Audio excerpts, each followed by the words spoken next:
Hey everybody, today we're out here on my property here along the creek down in the bottoms, and I was just thinking about some old things that I learned over the years. My grandfather taught me things like that, and one of the big things I remember from my childhood was learning how to trap raccoons and possums, things like that, as a kind of a way to get outside. And I was trying to think if I should make a video on it, and so I searched around YouTube. There's lots of trapping videos, but a lot of catch, cook, and clean kind of things. But there was nothing extremely basic, kind of more of a survival kind of style of trapping. But this is kind of a cross between both. This is just a very basic trick that my grandfather taught me when I was probably 10 years old. I used it to actually catch my first raccoon. And all you need, if you have any of these laying around, anybody knows what a foothold trap looks like. We're actually letting somebody borrow some of our traps. This one might be a little bit overkill for what we're doing. This is a Bridger 1.65. We use these for fox trapping and coyote trapping in some places. Originally it was a 4 coil. I took 2 of the coils off just to make it easier to set. But all we're going to do to catch a raccoon, there's no bait, nothing that stinks, nothing like that.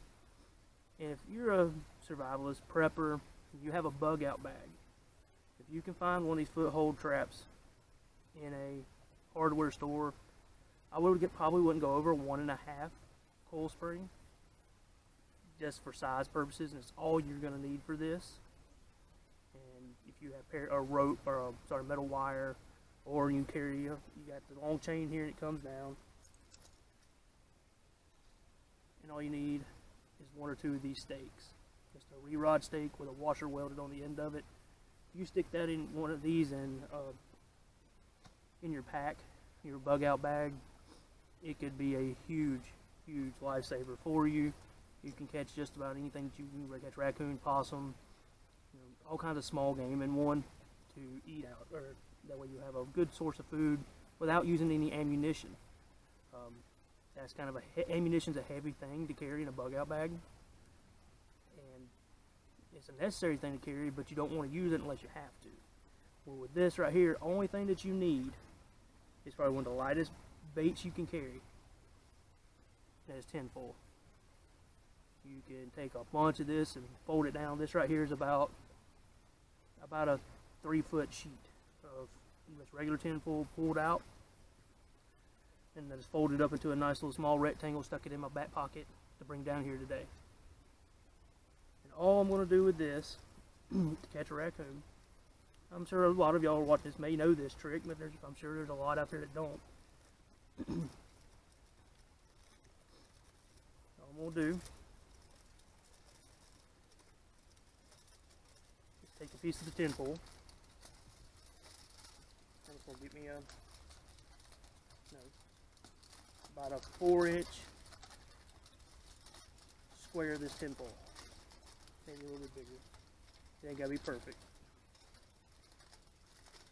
Like that right there. I can fold the rest up.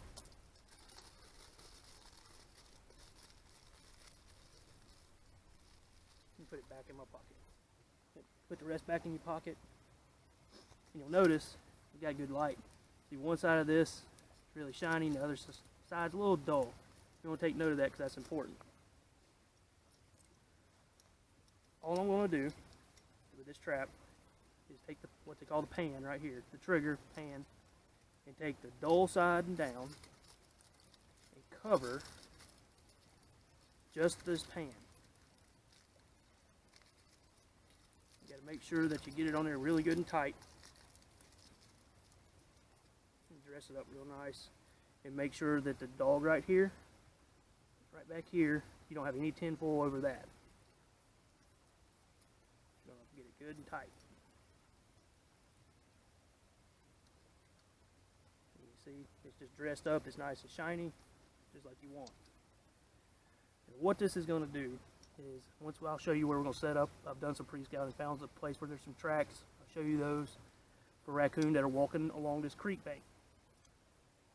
What these fish are going to do, or these raccoons are going to do is, as they're walking down the creek, you're going to come to areas that are a little deeper pockets, and you're going to see where I'm going to set these traps. I'm finding places where the water's 3 to 5 inches deep, and kind of shoaly little rocks and stuff, and the water's rippling really good coming over those rocks. What I'm going to do is I'm going to set this trap just in the open, inside the water. Just open it up, set it, and lay it down in the water. And at night, when the raccoons come by, moonlight, starlight comes through, this is gonna look like a fish sitting there shimmering underwater. Raccoons are naturally attracted to shiny things anyway. That's something that people have known for a long time. I know people used to drill holes in logs, and they use pipe traps with screws. When they reach in, they grab something shiny and they hold on to it. They won't let go of it. Well, with this, what they're going to do is they're going to see this, and they're going to try to grab it. They can either, it's just something shiny they're interested in, they think it's a fish, but a lot of times they'll reach down, and they'll reach down with both hands to pick this thing up. Grab that pan, move it, goes off. You got them by both front paws, and they're not going anywhere. So I'm going to get this set up. We're going to go down here to the creek, show you the tracks and things that I found. And we're going to get this thing set, and we'll show you what it looks like. In the daylight, you ain't going to get the full effect because you'll be able to see the trap, but at night, you won't be able to see it. But let's get started. Okay, like I said, I came down. I've done a little bit of reconnaissance on, see what I could find as far as the finding tracks, make sure there was some coons using the area. And as you can see, some raccoon tracks right there on the sandbar. There.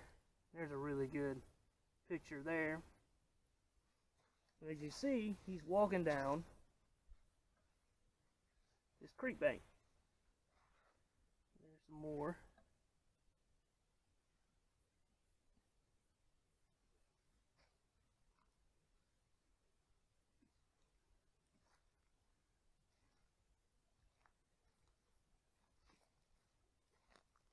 There's a few more tracks there, so on and so forth. So what I'm going to do is find somewhere to set these traps along this creek in his line of travel. So I found an area, I'm going to show it to you, and we're going to get started. Okay, I came back up the creek just a little ways, about 20 yards back up the creek. I found this little spot right here. As you can see, it speeds up right here a little bit and goes over these rocks. Puts all those ripples in the water. What that's going to do with our trap is distort the light from moonlight, starlight, going over that tinfoil and give it a kind of a ripply, shiny appearance. It's going to look like one or multiple little minnows, shiners in the creek, just kind of hanging out in this little shoaly area. Raccoon's going to go nuts for that. He's going to take every opportunity he can get to eat a fish. So what I'm going to do is I'm going to set this trap up and get ready to put it in the water. The first thing I'm going to do is drive my stakes. And where you want to drive your stakes, you don't want to put it on that side of the creek, because as you can see, it's got a real steep bank on that side. Well, what will happen is if he can get his back legs up on this and start to climb up, he can get leverage on your stakes and pull your stakes up out of the ground and take off with your trap. So what I'm going to do is I'm going to put the stakes actually in the creek. I'm going to put them kind of upstream from where I want to be. Say I'm going to put my trap right in this general area. I'm going to put my stakes, I'm going to drive them in up here. Because as it goes, up here on the bank, it's really soft and sandy. Be easier to pull them up. Down there, it's not quite as soft. It's kind of rocky, got a good base. So I'm going to put my stakes here. And that way it'll kind of keep him down in the water, and he can't get any leverage on my stakes to pull them up.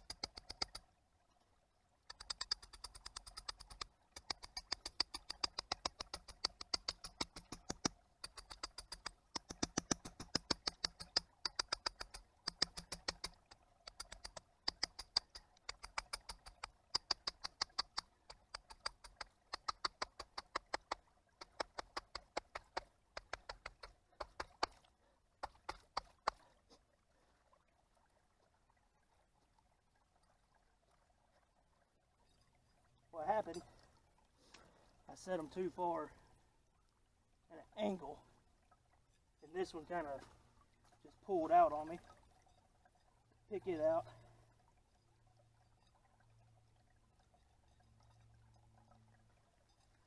Just pick it up, drive it straight down.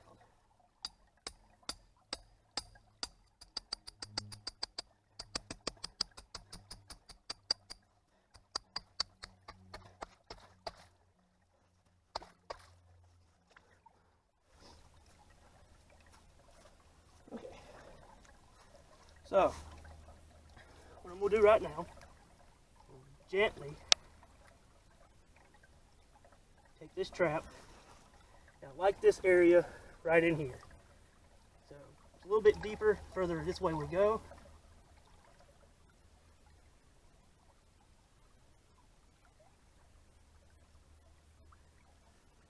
And we'll set it just like so. Even out here in the daylight, you can kind of see the rippling effect that it gives on that pan.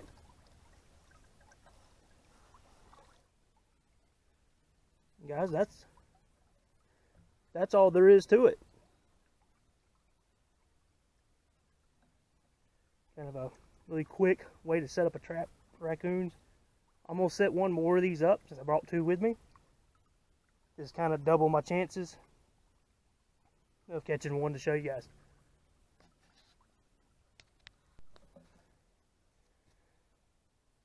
While I was leaving, setting that trap a second ago, I found something really neat. I found a fresh, half-eaten crawdad. So there's definitely some raccoons in the area because this is one of their favorite foods. So what I'm going to do, just as a kind of a way to get the raccoon to stop and investigate what's going on with this. So you can see the shiny over there, the shiny tinfoil, that's my trap. To get the raccoon to stop and check that area out a little bit more, I'm going to toss his head right over there on the bank. We'll leave it there, he'll stop, he'll check that out, hang around for a minute, and that'll help him maybe notice the trap over there. Just a little tidbit, I found that leaving, making some video with some minnows. So, just a little thing you can do, find, and kind of add to your chances. Hope you guys learned something. This is a good setup for somebody if you just want to introduce somebody to trapping. It's very simple, with a lot of success usually. It's also a good tactic for if you're in a survival situation to have one of these traps in your bug out bag to kind of give you a leg up on getting easy food without having to use your ammunition. You can dispatch a raccoon in that situation with a large heavy stick, metal pole, hiking pole. Be careful because they are pretty nasty and as far as temperamental, especially in a life or death situation. One of the first ones I ever caught, matter of fact, I caught it here on this creek when I was a child, and I didn't load my 22 that morning. So I found a big stick and I whacked him over the head a few times and took him out of the trap and was going back across the pasture up here, going back to the house. And I guess I just knocked him out. And he come back alive, come back to going up through the pasture. And he never bit me, but boy, he clawed me and crawled all up and down me. And I learned that lesson that day. I want to say it was one of the first 2 or 3 that I ever caught. So I learned that lesson real quick. Don't leave your ammunition at home. You can, in a survival situation, you can definitely knock one out with a large stick or rock and stand on the animal to stop it from breathing until it's dead and you know that it's dead. Not my favorite way to do it, but if life or death for you, you got to do what you got to do. If you're bringing somebody new to trapping, that's a kind of a very violent way to introduce somebody to it. Definitely do it quickly, humanely, with a .22 rifle, a shotgun, something very quick that's going to end the suffering as fast as possible. That way you kind of introduce them to being humane and caring for the animal well-being as much as possible. That's kind of contradictory to trapping in general, but even though you're doing it, you want to do it in the best, most ethical manner possible. Guys, thank you so much for watching. If you have any questions or comments on this video, please put them below and I'll get back to you very quickly. But guys, like I said, if you haven't subscribed already, please subscribe, hit the bell, and I'll make more videos here soon. That being said, you guys have a wonderful, wonderful day. God bless each and every one of y'all, and God bless the USA.